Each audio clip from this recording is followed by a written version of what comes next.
gentlemen, you're listening to the Mackay T Show podcast. Here are your hosts, Brian Mackay and T Davis. Welcome back to the Mackay T Show podcast. We are here for season 2. Good morning, T. How you doing today? Oh, it was rough this morning, Mac. It was rough.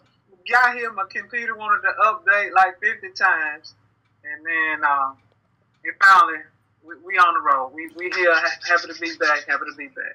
Hey, this is gonna be better than the last time we started off the season with Internet Explorer popping up videos in the middle of us talking, and it was a rough go when we first started this thing out.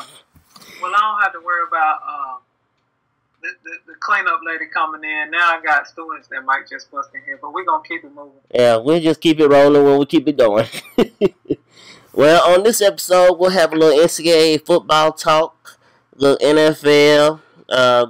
We'll jump into TV show, little previews for our upcoming shows. You know, we always talk about Scandal and Empire, and those shows will be previewing their new seasons coming out.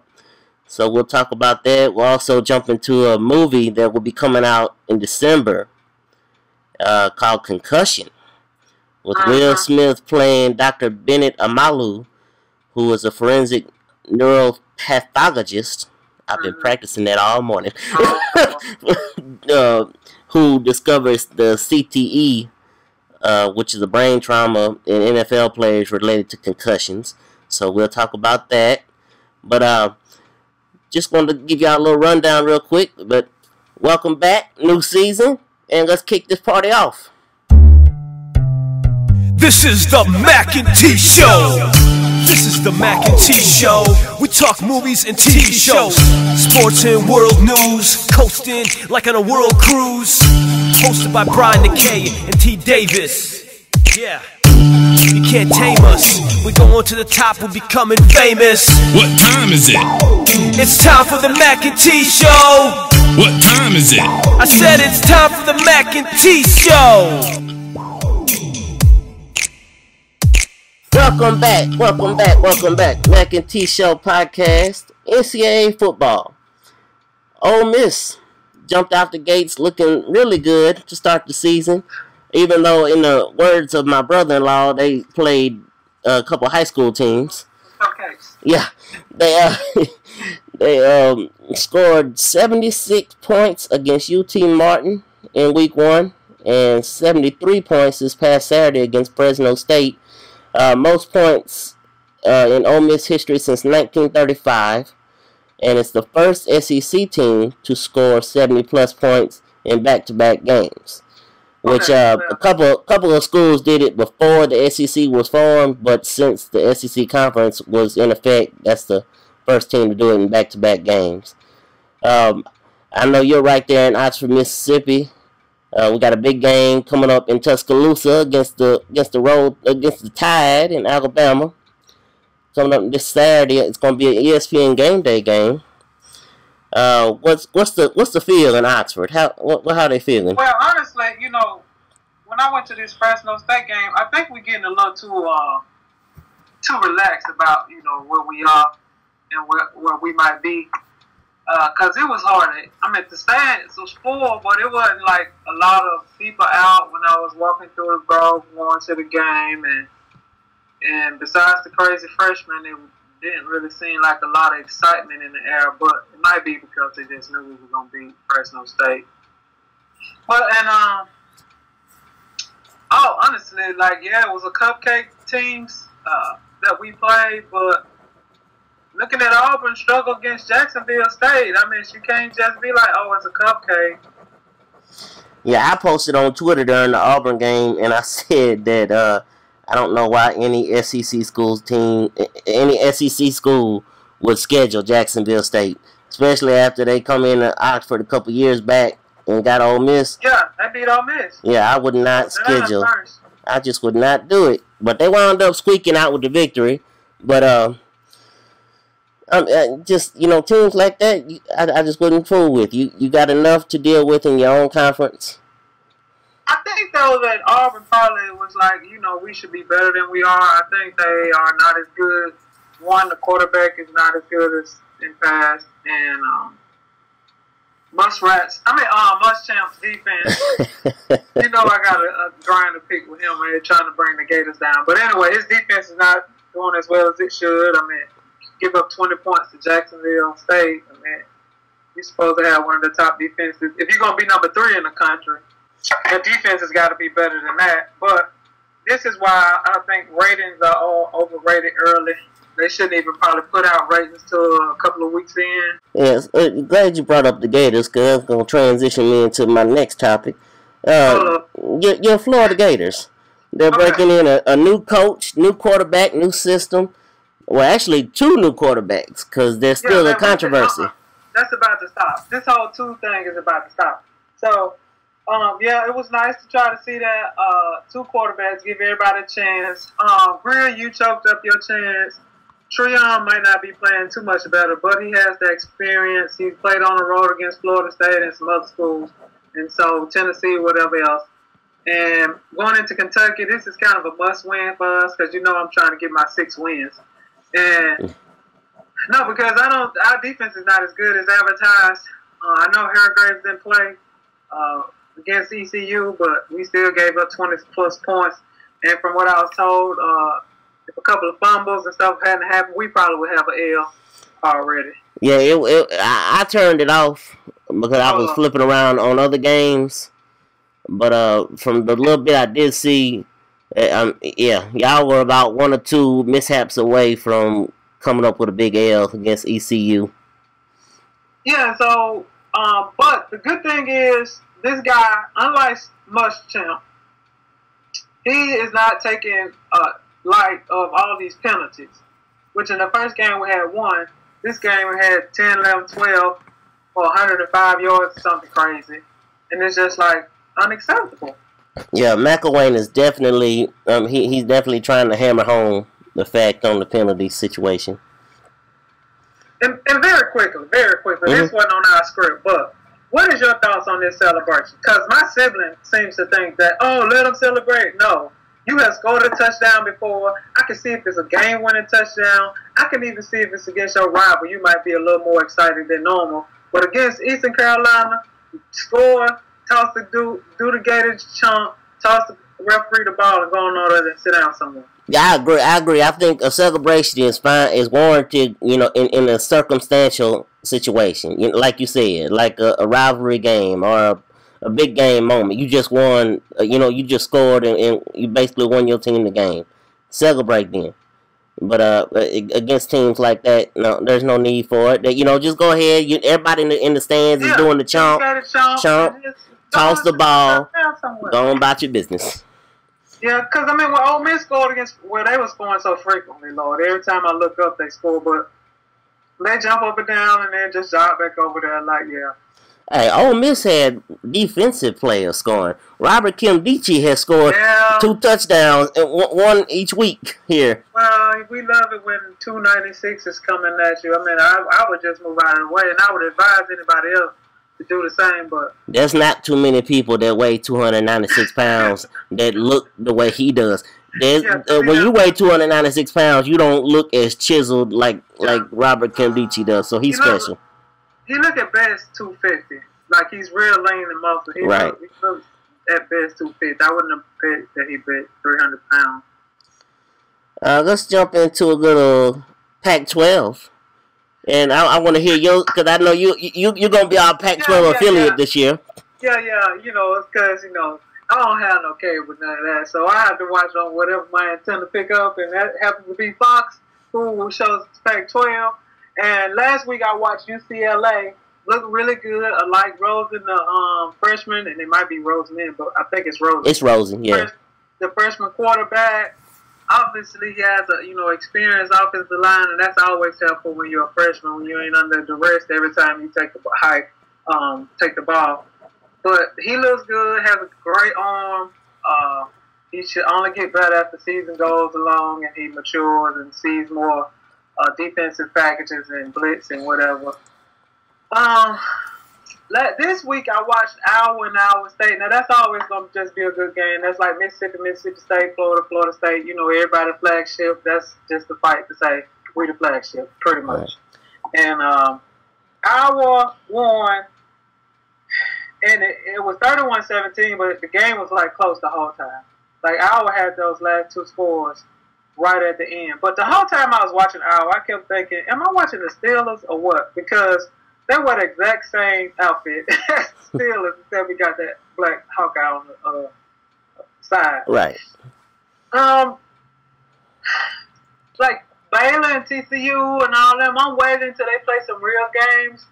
Baylor didn't score a lot in their first game, but they threw some points up on their last opponent. I think they had 60 plus. Even I seen them almost score 80 points on last year, and that was crazy. I was like, can you please take this starting quarterback out? That man just kept that man in there. I was like, this is ridiculous. Haven't seen TCU. Oregon lost. So, I mean, everybody probably saw that. That was on ABC. Right. Oregon went down and lost their quarterback. Vernon Adams got injured, but, you know, don't know how the severity on that yet. I like... I think his name is Joe Rosen. I think his first name is Joe. I just call him Rosen. Rosen. I love him. I've seen highlights on him, and I know you told me about him as well. I think he could be a Heisman candidate if UCLA does what they need to do. If they keep, you know, I mean, they could win. They could win it because they got good pieces. They got experience. Nobody seems to be like TCU number 2 or 3. Alabama 2. Are they 3? Yeah, I believe so. Yeah. Man, we'll see as we get in the heart of get a little bit more heart of the conference games and away from these cupcakes. Now everybody haven't been playing cupcakes like Tennessee played Oklahoma, which was a great game, by the way. Great game. And I don't even like Tennessee, but you know, it's their fault they lost that one. They had a good league, they blew it. Way to go, balls. Alabama 2, I think TCU 3. That makes the top dog right now still being Ohio State, defending champion. They got the 3 quarterbacks, but they turned Barrett into a wide receiver. So Ohio State, nobody's gonna probably challenge them until, for whatever reason, I think Michigan gonna bring out the best, you know, they'll bring out the best in Michigan, and that should be fun. That should be fun.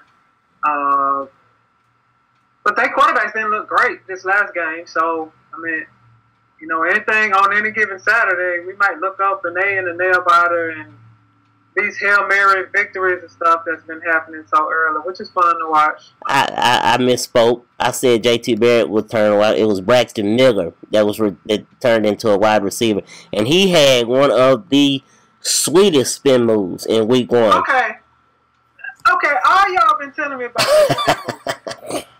And so I finally saw the spin move. I was like, okay, he did a spin move. I thought it was something. We've seen Barry Sanders and people like that do that and haven't thought it was so impressive. Okay, he used to be a quarterback. He's an athlete. Yeah. I think in the moment where he just spins and completely misses both defenders, I think when you slow it down and you look at it, it looks more impressive on the replay. You know, when it was actually live, it's like, I don't know what I just saw. You know, one of them kind of moments. But when they slowed it down and they replayed it, I mean, it was nice. Well, it must take too much to impress me because I was like, yes, that was a nice spin move, but God, I thought he broke somebody's ankle or somebody when he did it. But it was nice, you know, he's an athlete. It's probably in his best interest to be at wide receiver because he probably wasn't going to make it as a quarterback in the league. Yeah. Well, I think that's going to take us into our first break. When we come back, we'll talk a little NFL and kind of give a rundown on the first week of the season. Oh, no. And maybe even preview our 49ers playing tonight on Monday Night Football. Oh, no. Maybe not. Maybe not. But you're listening to the Mackay T Show.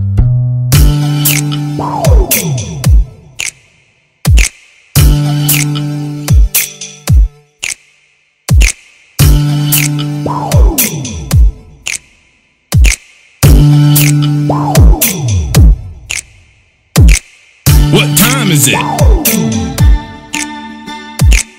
What time is it? Welcome back to the Mac and T Show podcast. NFL talk. You got something you want the people to know?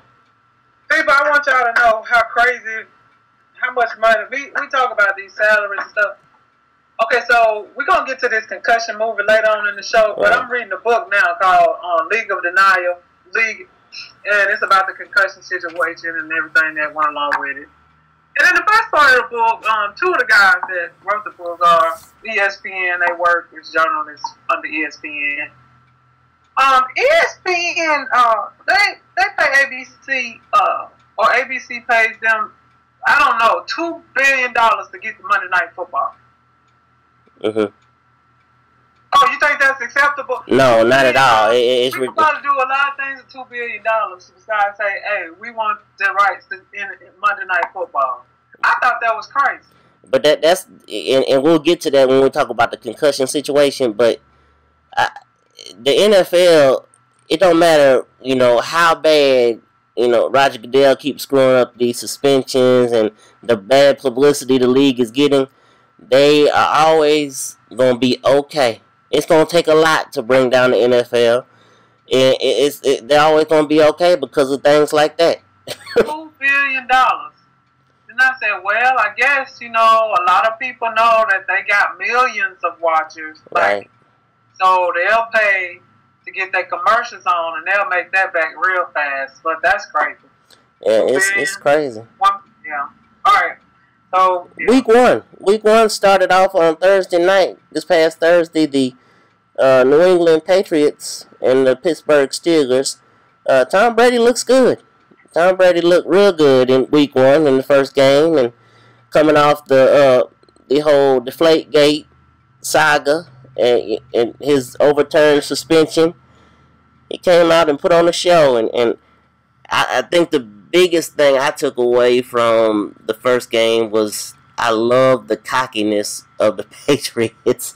I mean, they clearly had a message they were trying to send. And regardless of everything that might, come out about them, what they might say, they had T-Pain brought in to sing All I Do Is Win to open up the game and have them come out and get their rings and bring out the Super Bowl trophies. Well, I'll just say this. I never really thought about them either way, but at this point, with the modern stuff come out, forget this football deflation stuff, but I ain't about cheap. And when you do stuff talking about you recording and trying to steal other people's signals and didn't know that was illegal, are you serious? You a grown man, you know that if somebody was doing it to you, you would be crying foul, so why would you think that it's acceptable? So on that note, I don't care for them at all at this point. I really never care either way, but right now I'm like, dude, every time I look up, it's something. The headphones, the mics didn't work on one side. Yes, let's throw a little more gas on the fire and talk about headset gate. Yes, I mean, every time you look up, it's something with them. So they must be from that old adage: if you ain't cheating, you ain't trying. Because this is ridiculous. I'm just like, whatever. I'm happy if they lose it all. I'm just tired. I mean, as the stories come out, it's just funny to me that. Basically, if you don't know what happened, here's the rundown on it.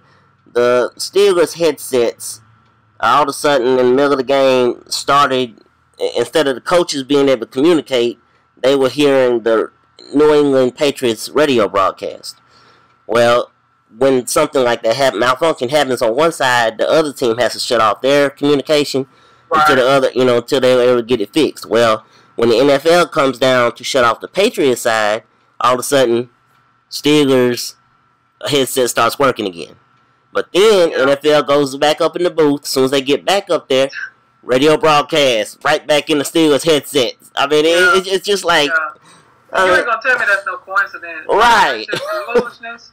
If it happened once, that's one thing. But for it to go on the whole game, y'all doing dirty stuff, trying to win. And if it take that much for you to win, whatever, most of us are going to remember to put asterisks by whatever Super Bowls. Nobody's going to ever say, oh, well, besides Patriots fans, everybody's going to always remember what? Seattle didn't run the ball at the one. They ain't gonna be like, oh well, this is how the Patriots won that last one. They'll be like, this is why they won. Stupid didn't run the ball. He threw a pass. And speaking of Seattle, they actually did run the ball in overtime yesterday, and were stopped at the one, stopped on the 1 yard line, and St. Louis winds up pulling the upset on them in week 1. I think my biggest story from week 1 is Marcus Mariota. I mean, he really shined yesterday. Had 4 touchdowns. He's one of 2 players, Fran Tarkenton being the other, to have 4 touchdowns in his first NFL game. They took on Tampa Bay, which is quarterbacked by Jameis Winston from Florida State. The 2 rookies going off against each other one-on-one. I thought Winston had his moments. I think he's going to be better once Mike Evans gets healthy and, they start getting a little bit more pieces around him. But Winston looked like a seasoned veteran. Now, that might not always be the case because they won't play Tampa Bay every week. But... you mean Mariota? Goodness. Yes, I'm struggling this morning. Yes, Marcus Mariota. They won't play Tampa Bay every week, like I said, but for a first game in the NFL, I thought he was very good. He played well, and Tampa Bay is Tampa Bay. And they always beat Tampa Bay, just like we talk about the Clippers. They're pretty much synonymous with that. They'll always be that. They had the 1 year that they won it all, but yeah, they'll always be Tampa Bay. Down here on the coast, everybody's a Saints fan. Yesterday they played the Arizona Cardinals. First game, in a few years without Jimmy Graham, who is now in Seattle. So everybody was wondering how they were going to look. I thought they looked like I expected them to look. I think, when they play a good defense, they're going to struggle. When they play, a team that has a good offense and a good defense like Arizona does, they're going to struggle. But Drew Brees is Drew Brees. He's going to be up and down. He's going to throw 350 yards a game and 2 or 3 touchdowns, but he might throw 2 or 3 interceptions. There's going to be games where Saints fans are happy. There's going to be games where they're sad. It's just the way it's going to be. Well, on 2 notes from that. One, going back to the Seahawks game. Mm-hmm. If you get Jimmy Graham, why don't you use him? Like, those are the times that New Orleans would have been like, all right, we're going to the big fella. Yeah. Like, right there in the red zone. Yeah, you got to go to the big fella. That's what you got it for. Now, going back to New Orleans, I watched that game yesterday. It was on Fox. Shout out to Fox. Shout out Fox Sports. The Saints are so young, and they got so many new pieces. You got 25 new players on the team. That's a lot. Apparently, a record. Defensively, they struggled at times, but I think once that core gets together, they look nice at times. They look real good at times, but then they look like, oh, we young. They had some DBs and stuff get hurt. That hurt them a little bit. Right. Offensively, usually Drew is known for spreading the ball around. Just didn't look like it was nobody really to spread it around to. It was just like, at this point, they might have to find a couple of guys and run stuff for them, and not be like usual. He had like 6 or 7 receivers who had kit receptions, because they struggle, and as long as they struggle in the pass, Ingram is not going to be successful. Right. Well, they have some pieces, but Brandon Cooks, Patrick Peterson shut him down yesterday. He was non-effective. And, you got Brandon Coleman, the big 6'6" kid that's a rookie. I think he has the potential to be good. Is that the former basketball player? Number 16. And then you got Marcus Colston, who is just ages, Father time. He made a couple of good catches, but if that's the case, they always gonna put their best defender on Cook, and then it's just gonna be which wasn't the case last year because they had Graham. Right. So Cooks was able to do some things before he was injured last year. Yeah. It's gonna be a long season, but I'm gonna tell you who I do like. Arizona. I like they coach. He is not scared to throw it. When they was like, "Oh, this is gonna run out the clock," no, they threw a little wasn't really a screen pass, but it was a little reverse, change direction, and send somebody running the other way. Because it looked like a run, but then that little running back came out the backfield and they tossed it to him. He skirted up the sideline to score. It'll be interesting to see, what happens with Ellington. I know he got injured during the game last night. If he's having to miss any time, I mean, they have Chris Johnson, who is an older running back, but they have him as the backup. I think they can keep it moving. Yeah, him and that kid that took the pass with the 2 minutes left. Right. He a running back. They didn't want him to play a lot from the sounding of what the commentators were saying yesterday. They was, had a few packages for him, but he might have to step in because when that boy, he just ran and failed. I thought something happened that you couldn't see. And then they said he ran and his leg just said, "Nope, I'm finished." And so, have they reported anything on what's wrong with him? I haven't seen any reports yet, but I mean, I'm sure they will later in the week. Tonight, I like him. Tonight, Monday Night Football. I don't know if I want to talk about the 49ers or not. They have the late game. 49ers, our beloved 49ers. They have the late game tonight against the Minnesota Vikings and a returning Adrian Peterson. Tom Sula, his first game as coach. We're going to see. We lost everybody in the world in the offseason. So Tom Sula, I don't care what y'all say. That's what it is. Tom Sula. We're going to get to see, you wanted to step in these big shoes, and we're going to get to see if they fit. Because you go from, not even being you was like an offensive line or defensive line coach. Defensive line, yeah. You weren't even a coordinator, and now you just jump into a head coaching position, which means you got to manage a lot, like everything, besides making decisions on 3rd or 4th and 1s, and should we kick a field goal or go for it, or and then our defense just, I don't know. It's going to be a long night. It's going to be a long year. I don't know how that game will come out, but I really am interested. Everybody get your popcorn ready for the first game of the night. I think it starts at 6:55 Eastern, so 5:55 Central. We got the Philadelphia Eagles versus the Atlanta Falcons. I'm going ahead and I'm going to be on record as saying this game is going to be 75-74. It's going to be a shootout. Oh, Lord.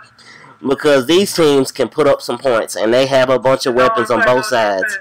Right, and they have a bunch of weapons on both sides. So it's gonna be fun to watch this game. Well, that should be fun. That should be fun.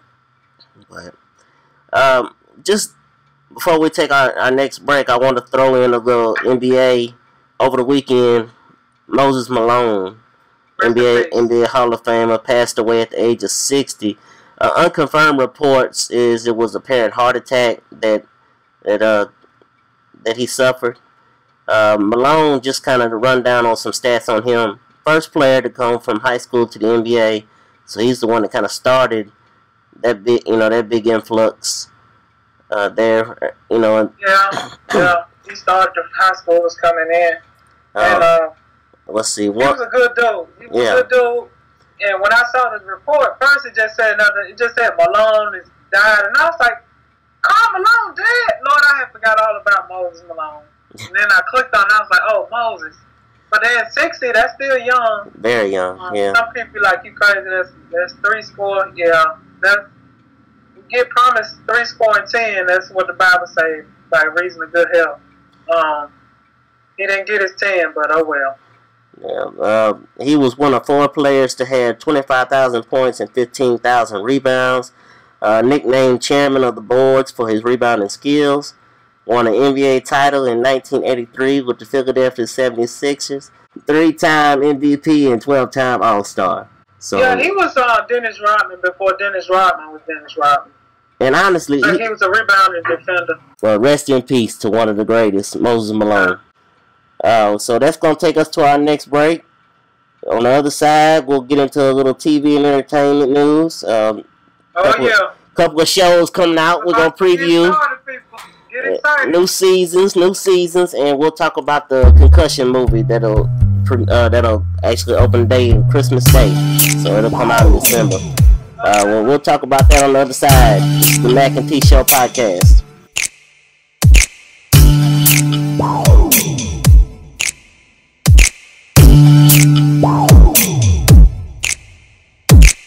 What time is it? What time is it? Welcome back to the Mac and T Show. Empire Season 2 on Fox will premiere September 23rd, Wednesday, September 23rd. Alright, people. Next week. What we know just off of the previews is Lucius is in jail. Yes. It seems that Jamal, the middle child who was given the reins to take over for Lucius when he passes on, it seems that he could be maybe an antagonist character this season. Seems like he's kind of going against Cookie, and yes. I honestly think that it's going to be a kind of a brainwash deal where Lucius kind of makes him do his own dirty deeds. Make him do the dirt. When he get out, he gonna say, "Ha ha! I tricked you. You're not running anything." Right. and just about everybody else in the rest of the cast is trying to take Empire away from Lucius and Jamal. A hostile takeover. Yeah, so it's going to be interesting to see guest stars all over the place this season. I hope that doesn't water it down. That makes me nervous. They're going to have to stop with this. Because I really don't care. As long as you give me a good story, I don't care that Oprah might be on it, Jay-Z, Roseanne, whoever. Just give me a good story. I mean, just some initial reports. Obviously, you see Chris Rock in the previews. And he died in jail. Oh, I'm sorry. Marissa Tomei is in the previews. Let's see. Some other reports out there have Ludacris, Mariah Carey, Pitbull, Kelly Rowland, and Vivica A. Fox all making appearances. So that should be interesting to see what they do. I hope it's just a real quick deal on a lot of them. I hope they don't, because I think when you have too many guest stars, it can water it down. Yeah, this is not Saturday Night Live or some In Living Color. Or obviously that don't come on anymore. But the stuff that you watch and see, like, oh, I wonder who hosting tonight or who gonna be on that. No, I just need a good story. Well, I don't know where they're gonna go with it. I don't know.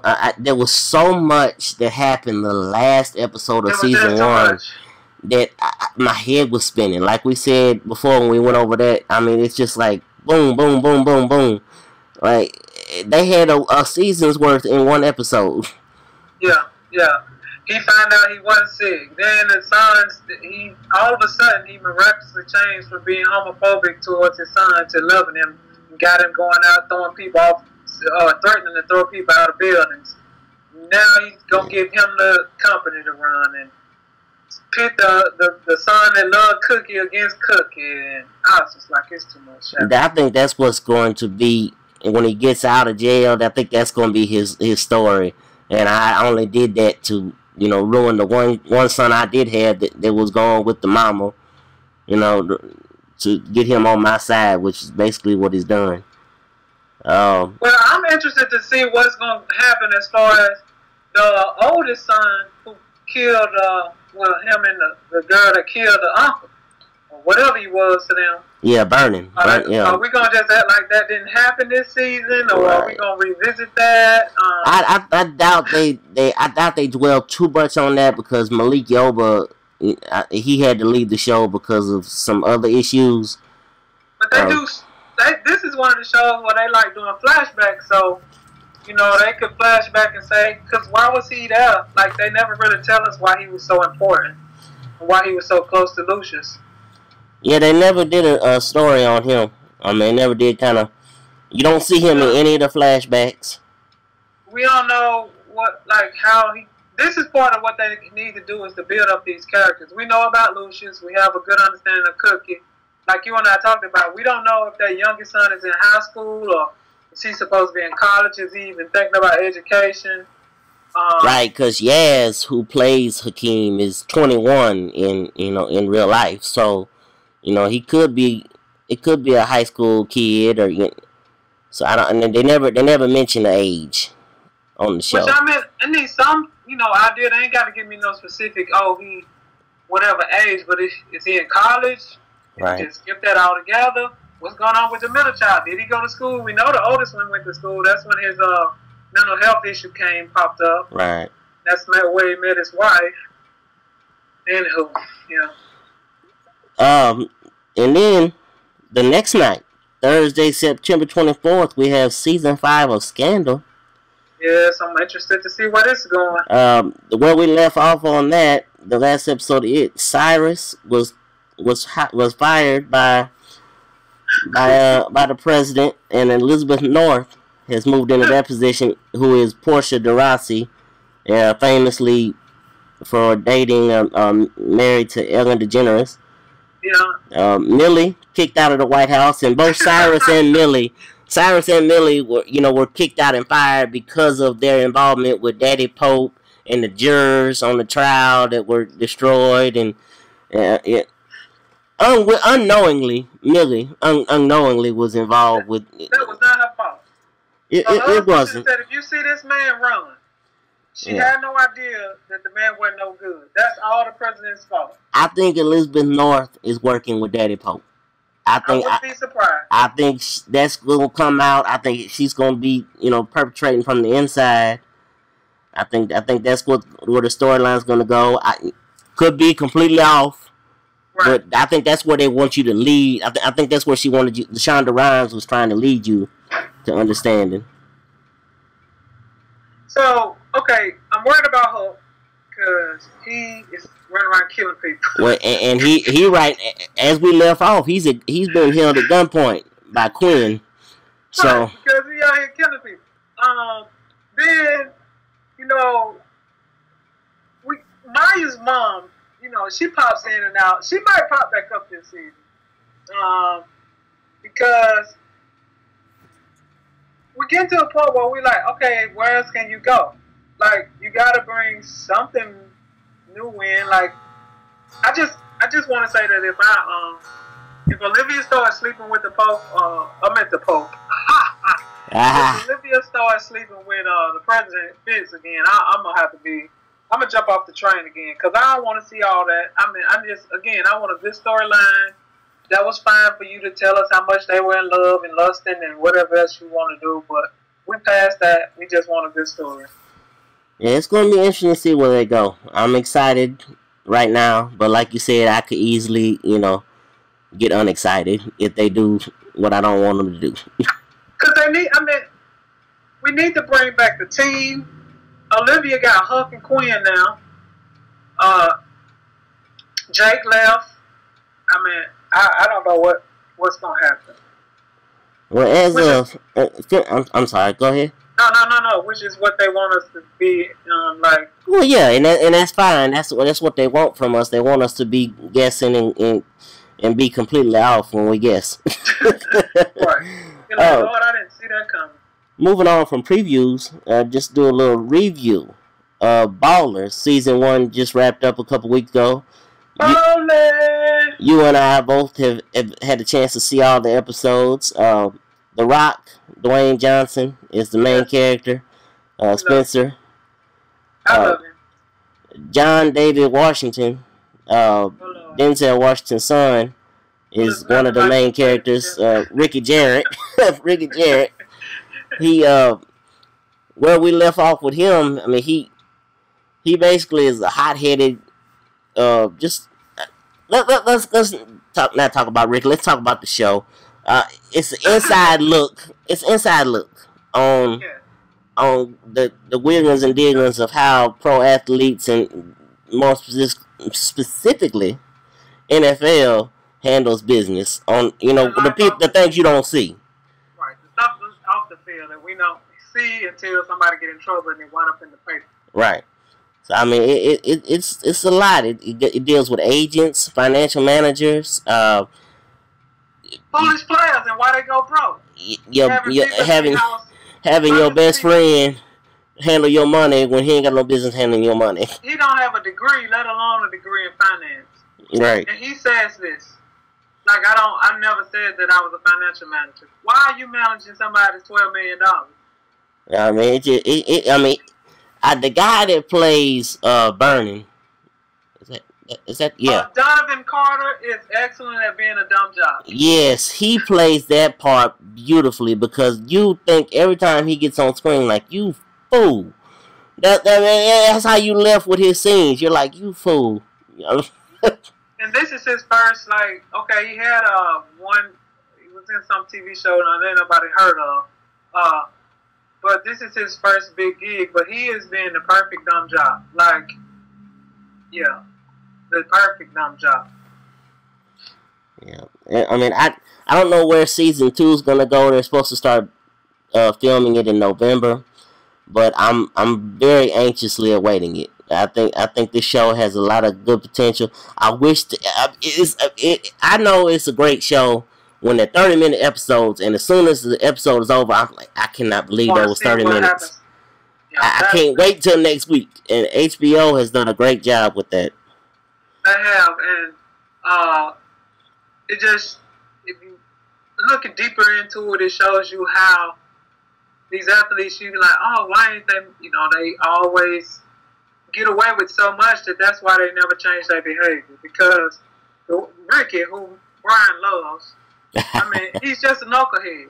And so, even when he messes up, somebody, comes and fixes it up, make it right, and he keeps his job. So, how's he ever going to learn? He's gotten so many chances. He went from being cut by the Green Bay Packers, picked up by the Dolphins, and really was late to the meeting with the head coach for the Dolphins. So, shouldn't even have got. He really got third or fourth chance there. Right.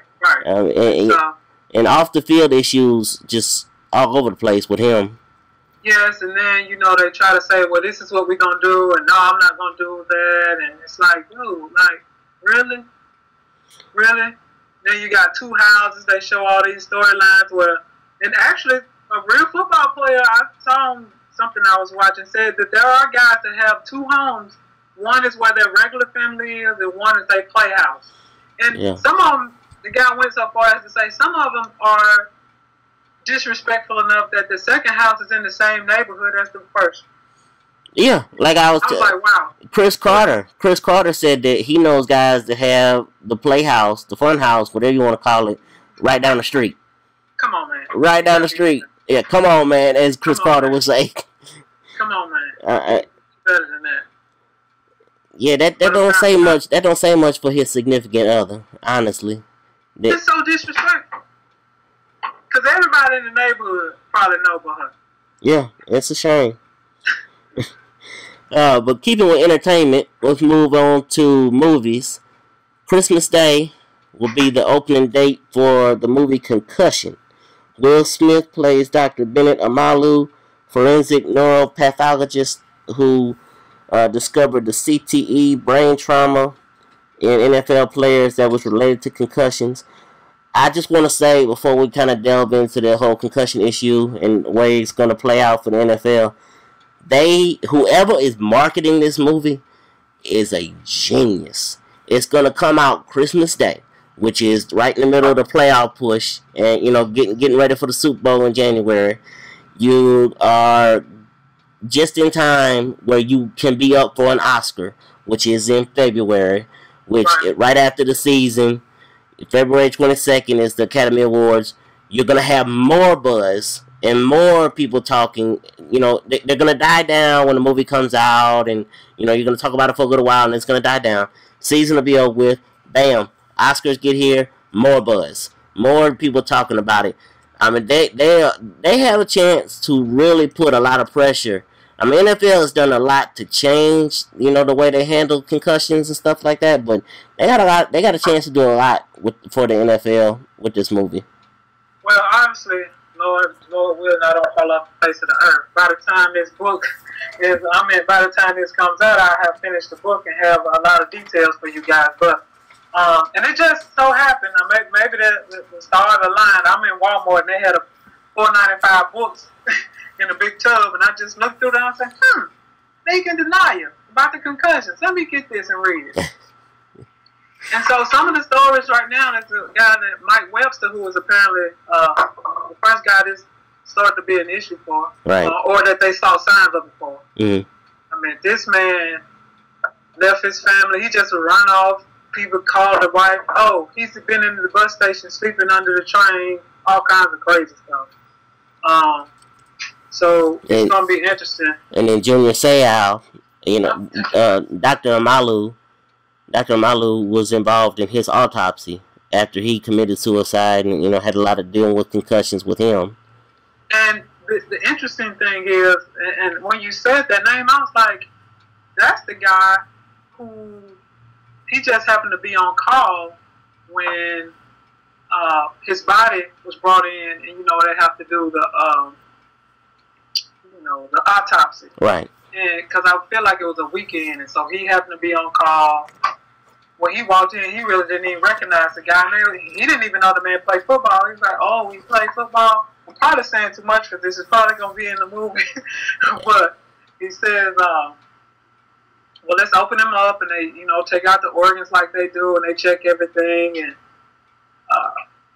they conclude that he died from cardiac arrest. But you know, they go ahead and open up the brain to make sure, and let's check that out." And after they conclude his cardiac arrest, the lady's like, you know, well, why are we doing this, you know, checking his brain? And he was like, you know, he just had a feeling. And he was like, just open it up.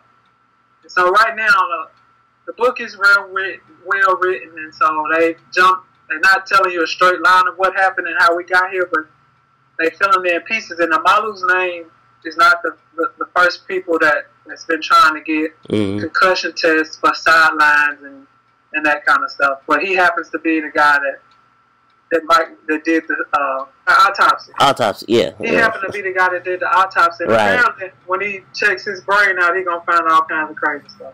Yeah, I mean they're building it as a David versus Goliath type deal. When you know, as far as Amalu versus the NFL, which I mean, honestly, like we said, the NFL billions of dollars. Right. I'm interested to see now that I got this book, because again, they talk about a bunch of guys that's been working on this and was trying to tell people like he shouldn't play, but you know, if he got a broke wrist, that's one thing, but you can't say, oh, his brain has got a sprained brain.